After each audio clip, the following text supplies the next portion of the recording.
जीतन राम मांझी ने भी कहा था कि मेरे बेटे को मुख्यमंत्री बनाना चाहिए। इस विषय में आपका क्या कहना है?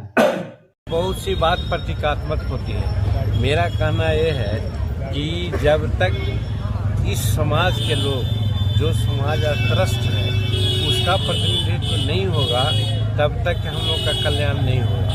75 साल तो हो गए, 75 साल में हर तरह की सरकारें आई, लेकिन हमारे लोग नहीं आए। तो क्या विकास नहीं हुई है आपके? हमारे लोग 9 महीना आए तो आपने देखा कि 9 महीना में बिहार में क्या क्या हो रहा था, लेकिन वो बर्दाश्त नहीं हुआ।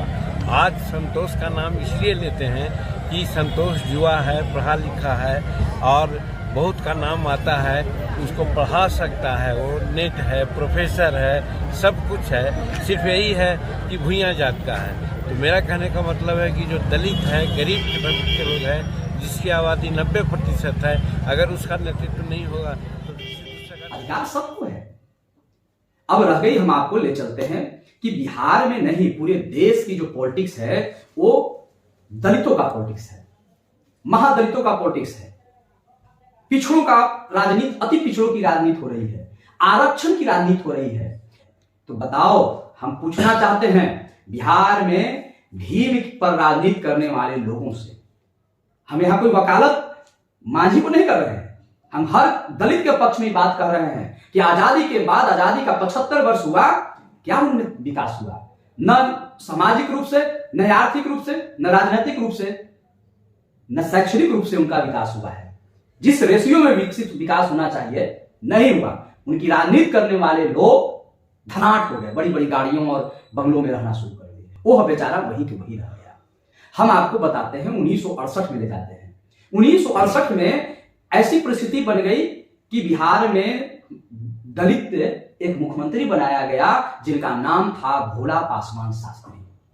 बेचारे को मुख्यमंत्री तो बना दिया गया, लेकिन 100 दिन में ही उनकर कुर्सी के उलट पलट के ठीक कर दिया गया। बेचारा, समझ रहे ना, यही यहाँ दलित दलित कहता है। बेशर्म नेताओं को हया नहीं है कि दलितों की पर राजनीति करता है, और दलित जब शासन व्यवस्था में आता है, शासन की सिंहासन पर बैठता है, तो सबको कांटे की तरह चुभता है। ये बेशर्मी है। इनको दलित के ऊपर राजनीति नहीं करना चाहिए, और दलित भाइयों को भी समझना चाहिए कि देखो, ये तुम्हें सिर्फ राजनीति के रूप में प्रयोग कर रहे हैं, तुम्हारे लिए कुछ नहीं करेंगे। हुआ क्या? 100 दिन में बेचारे की कुर्सी चली गई। 22 मार्च 1968 से 29 जून 1968 तक वह मुख्यमंत्री रहे, मात्र 100 दिन। दूसरे बार फिर उनको मुख्यमंत्री बनाया गया, पासवान जी को, भोला पासवान शास्त्री। 22 जून 1969 को वो फिर मुख्यमंत्री बन गए। 4 जुलाई 1969 को, मात्र 13 दिन में, ध्यान से कान खोल कर सुन लीजिए आप लोग, मात्र 13 दिन में उनकी कुर्सी फिर डमाडोल हो गई। फिर लोग उनको कुर्सिया पर से धकिया के हटा दिया। बस जोड़िएगा, अभी आजादी के बाद 113 दिन। फिर आपको बताते हैं, तीसरी बार फिर भोला पासवान शास्त्री को मुख्यमंत्री बनाया गया, और इस बार उनको 222 दिन मुख्यमंत्री रहे। माने कुल मिला के बेचारे घिच तीर की एक साथ। उसके बाद एक कालखंड आया नीतीश कुमार का।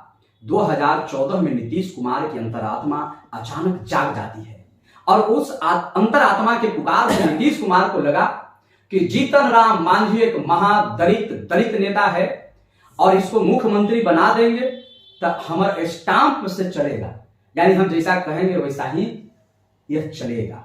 क्योंकि दलित के राजनीति करने वाले लोग भी समझते हैं कि दलित थोड़ा बेचारा कमजोर है, क्योंकि संसाधन का अभाव है। तो इसी का फायदा उठाते हुए, या इसकी भावना का फायदा उठाते हुए, नीतीश कुमार जीतन राम मांझी को 20 मई 2014 को मुख्यमंत्री बना दिए।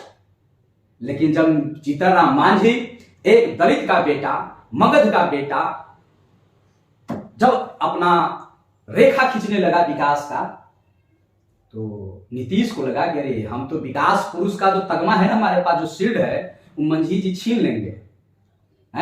इस सब को दलित बेटा, महादलित का बेटा नहीं सोहाया। हमने के बिहार में कहा जाता है नहीं सोहाया है। तो फिर कैसे कैसे करके पूरा बिहार जानता है, पूरे बिहार की जनता जानती है कि क्या हुआ। यानी आजादी के बाद बिहार में मात्र 613 दिन, 2 साल भी नहीं, 613 दिन दलितों का शासन रहा और आज शासन व्यवस्था में लगातार कई दशकों से बैठे हुए लोग सिर्फ दलितों की रोटी सेकते हैं, दलितों के हितैषी नहीं है। आप यही कह रहे हैं कि जीतन राम मांझी कह रहे हैं कि उनका बेटा मुख्यमंत्री बनना चाहिए, पुरजोर तरह से हम कह रहे हैं कि एकदम बनना चाहिए। है हिम्मत तो बनाओ किसी दलित को मुख्यमंत्री, कोई दलित को मुख्यमंत्री बनाओ, अपने पार्टी का ही कोई दलित को मुख्यमंत्री बनाओ, अपने पार्टी का ही कोई दलित का बनाओ। हम कहते हैं कांग्रेस वाला जो है एक दलित नेता को निकाले कि हमारा मुख्यमंत्री है, बीजेपी वाले को हिम्मत है तो वह भी अपना चेहरा निकाले, हमारा दलित मुख्यमंत्री है, आरजेडी की अगर क्षमता है वह भी निकाले कि हमारा दलित मुख्यमंत्री ये होगा, जेडीयू नीतीश कुमार के भी करेजा है तो भी कहे कि हमारा दलित मुख्यमंत्री ये होगा। किसी की करेजा में कुब्बत नहीं है कि कोई कह देगा, कोई चेहरा निकाल के देगा कि हमारा दलित मुख्यमंत्री आने वाला 2025 का विधानसभा हम इसी दलित मुख्यमंत्री के चेहरा पर लड़ेंगे। किसी की हिम्मत नहीं है, किसी की इच्छा शक्ति इतनी नहीं है।